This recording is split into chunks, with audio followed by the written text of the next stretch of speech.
RD. Sharma solution class 12 chapter 19 exercise है 19.5 indefinite integrals हम देख रहे हैं। अब हमारे पास है integration of x plus 1 divided by under root 2x plus 3 dx। ऊपर आपने को 2x प्लस 3 बनाना है क्योंकि नीचे 2x प्लस 3 है, तो बनाने का तरीका देखिए। पहले हम क्या करेंगे, मैं ध्यान रखिएगा इंटीग्रेशन और dx कभी कभी छोड़ देता हूं, ये हमेशा साथ रहेगा, समझाने के लिए बता रहा हूं। अब आपके पास x प्लस 1 है, नीचे 2x प्लस 3 है, तो पहले तो आपको 2x चाहिए, तो 2 से डिवाइड कर दीजिए, 2 से मल्टीप्लाई कर दीजिए, तो क्या बनेगा, हाफ यहां रह गया, ये बनेगा 2x plus 2 divided by 2x plus 3। अभी भी एक चीज की कमी है, यहां पर ऊपर अपने को 3 नहीं मिला, तो यहां पर प्लस 3 कर दीजिए, माइनस 3 कर दीजिए, है ना। तो इससे क्या बना आपका फाइनल, हाफ नीचे रहेगा। ये 2x प्लस 3 तो हम साथ ले लेते हैं क्योंकि इसकी हमें जरूरत है, ये हमें नीचे दिख रहा है। अब 2 माइनस 3 बना रहा है -1, ओके। तो ये फाइनल आपका बन गया 2x प्लस 3। अब इसको मैं अलग अलग कर देता हूं, कैसे, इस हाफ को हम बाद में डील करेंगे, ध्यान रखिएगा, ये हाफ को मैं अपने बैग में रख रहा हूं, बाद में निकालूंगा इसको। तो इसका इंटीग्रेशन अब होगा इंटीग्रेशन ऑफ, ये देखिए 2x प्लस 3 और ये अंडर रूट में है, ये भी अंडर रूट में, ये भी अंडर रूट में, तो क्या होगा, यहां आगे आपका हाफ बाद में यूज किया जाएगा, तो 2x प्लस 3, ये वाला टर्म और ये वाला टर्म अलग ले रहा हूं मैं, अंडर रूट 2x प्लस 3, और यहां पर है माइनस, तो माइनस कर देते हैं इंटीग्रेशन, और 1 by under root 2x plus 3, okay. ध्यान रहे dx हमेशा चलता रहेगा साथ में। अब इसका इंटीग्रेशन आप अच्छी तरीके से जानते हैं, इसको आराम से कर सकते हैं, मैं एक एक करके करता हूं। सबसे पहले मैं इसे लूंगा, तो यह है आपका पहला टर्म ये हो गया। तो इसमें क्या करेंगे, 2x प्लस 3 को अगर हम t मान लें, 2x प्लस 3 को हम t मान लेते हैं, दोनों साइड डिफरेंशिएशन कर दें x से, तो t जो आपका 2x प्लस 3 था, dt बाई dx जब इसको करेंगे तो आपका आएगा, ये 3 कट जाएगा, यहां पर 2 बचेगा, तो dt आ गया आपका 2dx। इसमें क्या हो जाएगा फिर, इसको अब इस पूरे टर्म को ले रहा हूं, 2x प्लस 3 हुआ t, नीचे आ गया अंडर रूट t, dt की जगह, dx की जगह आप लिखेंगे dt बाई 2 क्योंकि t नीचे आएगा, तो dx की जगह होगा dt बाई 2, और इंटीग्रेशन अब इसका होगा dt के टर्म्स में, तो हाफ बाहर ले लीजिए, ये t यहां रह गया, ये अंडर रूट t का मतलब होता है t की पावर हाफ, और क्योंकि ये ऊपर जा रहा है, ऊपर की तरफ जाएगा, तो ये t की पावर माइनस हाफ, dt यहां चल ही रहा है अपना, तो t और ये t की पावर 1 माइनस हाफ पावर जुड़ जाते हैं, 1 माइनस हाफ t की पावर हाफ ही हो गया, और ये dt है इंटीग्रेशन ऑफ हाफ, फाइनल बना ये हाफ इंटीग्रेशन हाफ है ये। और अभी देखिए, अभी ये t की पावर हाफ हुआ है, अभी इसमें इंटीग्रेशन नहीं किया है। इंटीग्रेशन जब हो जाएगा, यानी इंटीग्रेशन करने के बाद ये आएगा हाफ, t की पावर हाफ का इंटीग्रेशन क्या होगा, +1 बाय 1, हाफ प्लस 1। आप जानते हैं x की पावर n का इंटीग्रेशन होता है x की power n plus 1 by n plus 1, तो ये इंटीग्रेशन होगा t to the power half plus 1 by half plus 1, तो ये हो गया t की पावर 3 बाय 2 बाय 3 बाय 2। तो अब एक काम करता हूं, 2 बाय 3 ऊपर जाएगा, ये आपका 2 बाय 3 ऊपर गया, 2 2 कट गया, तो यहां पे मिला 1 बाय 3 और t to the power 3 by 2, यानी 2x प्लस 3, ये आपका t था, की पावर 3 बाय 2। ये थोड़ा सा मैं गजमज हो गया, लेकिन कोई बात नहीं, 2x प्लस 3 की पावर 2 बाय 3 आपको ये मिल गया, 3 बाय 2। अब सेकंड वाले टर्म में आते हैं, सेकंड वाला टर्म मैं यहां करता हूं। सेकंड टर्म क्या है, 1 by under root 2x plus 3, इसको आप ऊपर ले जाइए, क्योंकि अंडर रूट t का मतलब होता है t to the power half, under root जो भी होगा उसकी पावर हाफ होता है, लेकिन जब ये ऊपर जाएगा तो क्या बनेगा, 2x प्लस 3 की पावर माइनस हाफ।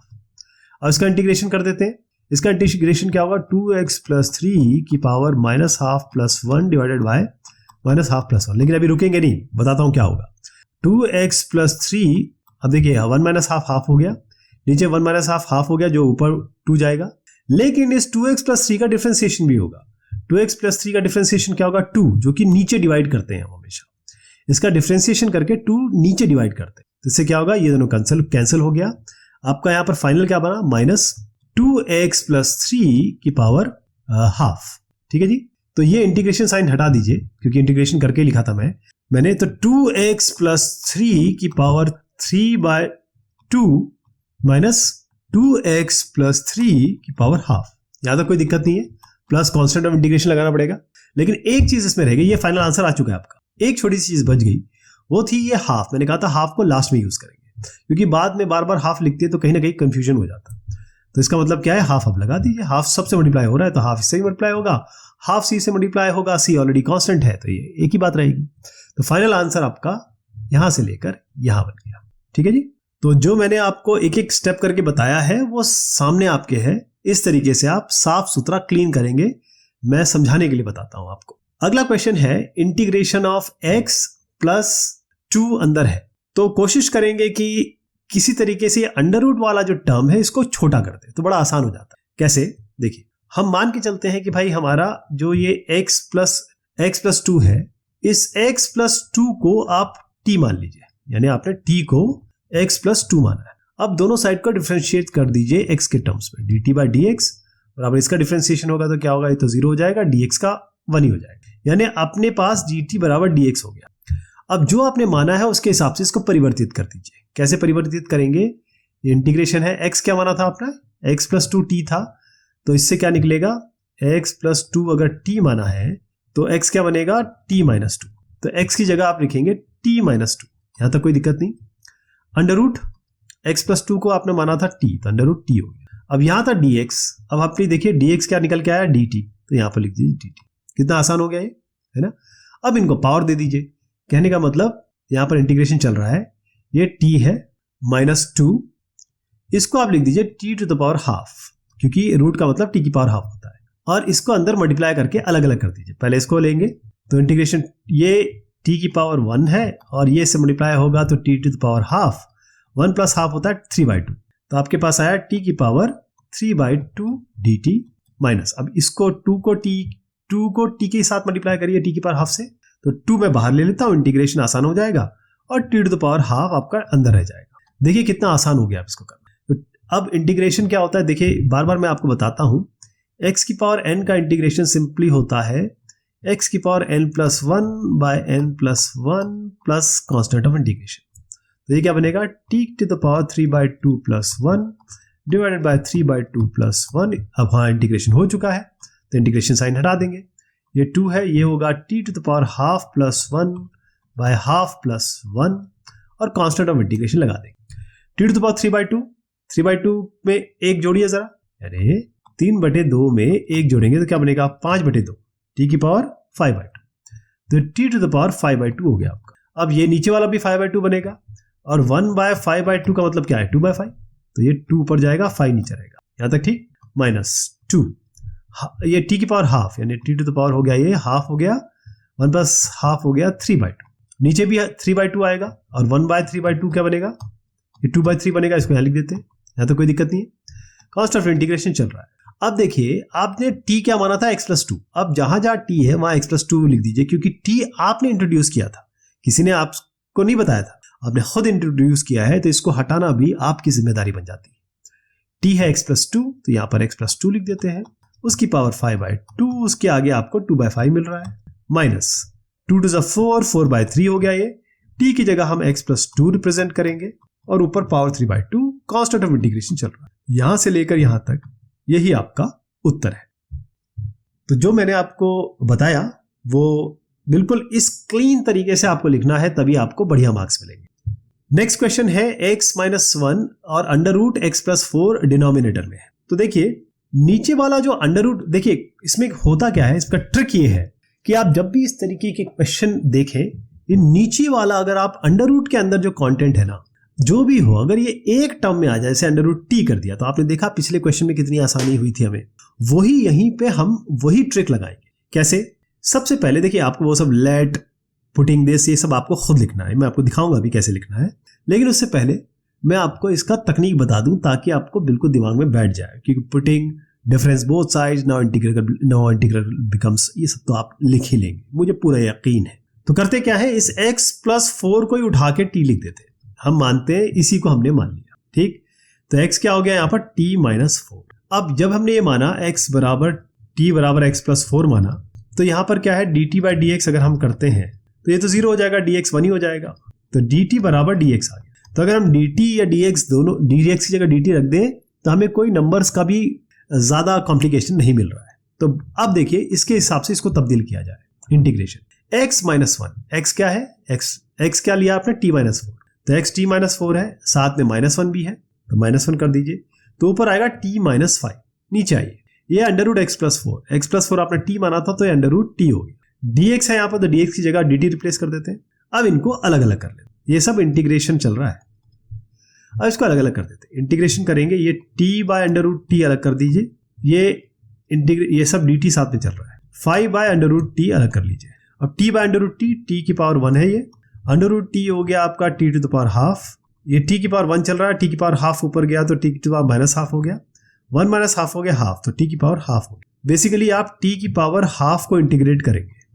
यहाँ पर क्या आया, 5 को बाहर ले लीजिए, 1 बाय अंडर रूट टी जैसे मैंने बताया t की पावर हाफ है, ये जब ऊपर जाएगा तो t की पावर माइनस हाफ बनेगा। तो यहाँ आप t to the power minus half को इंटीग्रेट कर रहे हैं, देखिए क्या बना, t to the power half integration अब इंटीग्रेशन हो चुका है, तो t की पावर हाफ होगा t to the power half plus 1 divided by half plus 1 minus 5, t होगा t to the power minus half plus 1 divided by minus half plus 1। अब constant of integration लग जाएगा क्योंकि इंटीग्रेशन हमने हटा दिया है।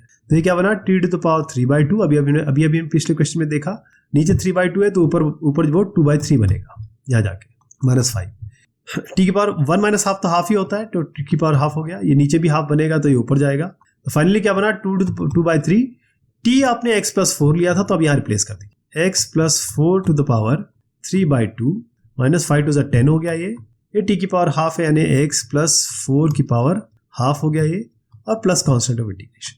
यहाँ से यहाँ तक आप जो देख रहे हैं ये आपका एक्चुअल सोल्यूशन है। तो ये जो आपको मैंने बताया एक एक करके कि भाई x प्लस 4 को अगर हम किसी तरीके से ईजी बना दें तो हमारा काम बड़ा आसान हो जाएगा। ऑलराइट, तो इस तरीके से कर लेंगे आप, ये बड़ा आसान था, बहुत आसानी से आप इसे कर सकते हैं। नेक्स्ट क्वेश्चन है integration of x plus 2 under root 3x plus 5 dx। तो मैंने आपको यही बताया कि भाई अंडर रूट वाला जो कंटेंट है इसको हम अगर एक टर्म में ले आए तो बड़ा आसान हो जाएगा। तो उसको मैं यहां करता हूं, देखिए सबसे पहले हम 3x प्लस 5 जो हमें मिला है इसको हम t मान लें, तो हमें कहीं ना कहीं भाई x तो रखना पड़ेगा, तो पहले यहां से x निकाल लेते हैं, है ना। और पहले तो इसको जो हमने t बराबर 3x प्लस 5 बना है इसको जरा आप डिफ्रेंशिएट कर दो, dt बाई dx, इधर हो जाएगा, ये कट जाएगा, ये 3 रहेगा, केवल 3 बचेगा, तो dt बराबर 3 dx। तो जहां जहां क्योंकि यहाँ dx है, dx रिप्लेस करना पड़ेगा आपको, तो dx क्या बनेगा यहाँ से dt बाय 3, तो dx जहां जहां होगा dt बाय 3 रखेंगे, ये तो हमको यूज करना है। अब क्योंकि यहाँ पर x दिख रहा है तो x भी रिप्लेस करना होगा, तो यहाँ से देखिए 3x प्लस 5 बराबर t है, 3x हो गया आपका t माइनस 5, x हो गया आपका t माइनस 5 बाई 3, तो x भी ले लिया हमने, x रिप्लेसमेंट ये हो गया और dx की जगह रिप्लेसमेंट ये हो गया। तो जो जो हमने किया वो यहाँ रख दें। देखिए ये सब इंटीग्रेशन चल रहा है, ये बार बार आपको लिखना पड़ेगा, लेकिन मैं एक स्टेप में आपको बता दिया ताकि आप इसको यूज कर सकें। अब 3x प्लस 5 यहाँ तो आप सीधा उठा के आपको बहुत आसान हो जाएगा, अंडर रूट t रख दीजिए, dx की जगह आप dt बाई 3 रख दीजिए। अब मैंने आपसे कहा कि मैं थोड़ा इससे बचता हूँ कांस्टेंट से, तो मैं 1/3 आगे कर देता। अब x प्लस 2 को लिखना है, तो x प्लस 2 का मतलब क्या है, यहाँ पर जोड़ दीजिए t माइनस 5/3 प्लस 2, तो क्या बनेगा, ये इसको इससे मल्टीप्लाई करिए, t माइनस 5 इसको इससे करिए, 3 टू 6 डिवाइडेड बाय 3, तो ये आ गया आपका t प्लस, देखिए 6 माइनस 3 मतलब हुआ इसका, ये बना t प्लस 1/3। तो इसकी जगह आपको लिखना है इस जगह पे t प्लस 1/3। तो अगेन ये 3 को बाहर ले जाता हूं मैं ताकि कोई कॉम्प्लिकेशन ना, 1/9 हो गया, ये आपका हो गया t प्लस 1 और t प्लस 1 ही है, ये बिल्कुल सही चल रहा है, और ये है आपका अंडर रूट t। अब इसको अंदर मल्टीप्लाई कर देते हैं, dt के रिस्पेक्ट में इंटीग्रेशन करेंगे। इस 1/9 को मैं बाद में लेके आऊंगा, मैं अपने बैग में रख देता हूं। यहां देखिए ये हो गया t into root t plus root t, इसका इंटीग्रेशन होगा, इसका अलग से कर देंगे, इसका अलग से कर देंगे। अब देखिए t इंटू 2 रूट टी का मतलब क्या हुआ, t की पावर 1 और रूट टी होता है t की पावर हाफ, तो ये हो गया t की पावर 3/2। तो आपका इंटीग्रेशन करना है t की पावर 3/2 का, ये तो आपका अंडर रूट टी सीधा आपका t to the power half होता है, तो इसका इंटीग्रेशन करना है t की पावर हाफ का। सब dt चल रहा है, मैं लिख नहीं रहा हूँ। इसका इंटीग्रेशन क्या होगा, t की power 3/2 plus 1 divided by 3/2 plus 1। इसका इंटीग्रेशन क्या होगा, t की power half plus 1 divided by half plus 1। t की पावर 3/2 प्लस 1 हो गया, 3/2 प्लस 1 यहाँ दिखा देता हूँ आपको, इसको इससे मल्टीप्लाई करिए, इसको इससे मल्टीप्लाई करिए और डिवाइडेड बाय 2 कर दीजिए, तो 5/2 हो गया। तो 5/2 नीचे बनेगा तो 2/5 लिख देते हैं इसको, और ये t टू द पावर 5/2 हो गया प्लस ये हाफ प्लस 1 3/2 होता है, तो 2/3 यहाँ बनेगा, यहाँ टी की पावर 3/2 और कांस्टेंट ऑफ इंटीग्रेशन लगा देना है क्योंकि हम इंटीग्रेशन ऑलरेडी कर चुके हैं, यहाँ भी कांस्टेंट ऑफ इंटीग्रेशन लगेगा। अब टी क्या माना था आपने, ध्यान रखिए 3x + 5, बस अब आप यहाँ लिख दीजिए 3x + 5, कितना आसान हो गया है। अच्छा, एक चीज इसमें और आप कर सकते हैं, अगर आप थोड़ा सा इसके और इजी बनाना चाहें तो, वैसे उसकी जरूरत है नहीं, इसको ऐसे भी लिखेंगे तो आप आंसर आपका आ जाएगा, यानी कि ये हुआ 1/9 है यहाँ पर, ध्यान रखिएगा। तो ये 1/9 को मल्टीप्लाई कर देता हूँ, देख लेते क्या मिल जाता है। 1/9 कुछ कट रहा है तो कुछ बन तो नहीं रहा है इसमें। तो एक काम करते हैं, हमको 2 तो मिल ही रहा है बाहर, तो ये जो 2 है इसको बाहर ले लेते हैं। तो मैं बाहर लिख रहा हूँ 2/9 और यहाँ पर आपका आएगा 1/5। टी आपने लिखा था 3x + 5, इसकी पावर हो गया 5/2। यहाँ पर 1/3 बचा, 2 आप ऑलरेडी बाहर ले चुके थे, ध्यान रहे, है ना। और इस जगह पे आएगा टी की पावर 3/2, तो हो गया 3x + 5 की पावर 3/2। ये हो गया प्लस कांस्टेंट ऑफ इंटीग्रेशन। तो आपको क्या लगता है कि हम क्या उत्तर पे पहुंच चुके हैं? ये क्या इसका उत्तर है? वैसे तो ये इसका उत्तर है, यही फाइनल है, लेकिन इसको थोड़ा सा और अगर आप और कुछ करना चाहें, इसमें थोड़ी सी कलाकारी, तो वो आप कर सकते हैं, वो अभी आपको मैं बताता हूं। वैसे ये आपका फाइनल आंसर आ गया। अगर आप यहाँ पर आप आंसर लिख देते हैं तो आपने अपना काम कर दिया है, ठीक है, यही इसका आंसर है। अब ये जो सॉल्यूशन है वो आपके सामने है। ये जो है यहां से यहां तक तो मैंने आपको बता दिया कि ये आंसर है, लेकिन कुछ थोड़ी सी कलाकारी और कर सकते हैं। जैसे ये 3x + 5 की पावर 5/2 है या 3/2 है, तो आप इससे 3/2 बाहर ले लीजिए, जो भी बचता है उसको सॉल्व कर लीजिए, जो भी बचता है वो 9x + 20 आएगा और 3x + 5 की पावर जो भी आपने बाहर लिया है 3/2 वो बाहर निकले। तो यहां पर भी आप रुक सकते हैं, थोड़ा सा और रिजॉल्व करना है तो ये 2-3 स्टेप और हैं, जिसमें आप केवल इन दोनों से 3x + 5 की पावर 3/2 बाहर लेंगे और जो बच जाएगा उसको रिजॉल्व कर लेंगे, ठीक है। ये इसका उत्तर हो गया। अब नेक्स्ट जो क्वेश्चन है इसको हम नेक्स्ट बार लेंगे, अगली बार।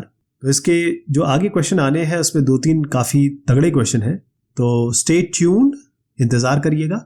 बहुत शुक्रिया, बहुत मेहरबानी।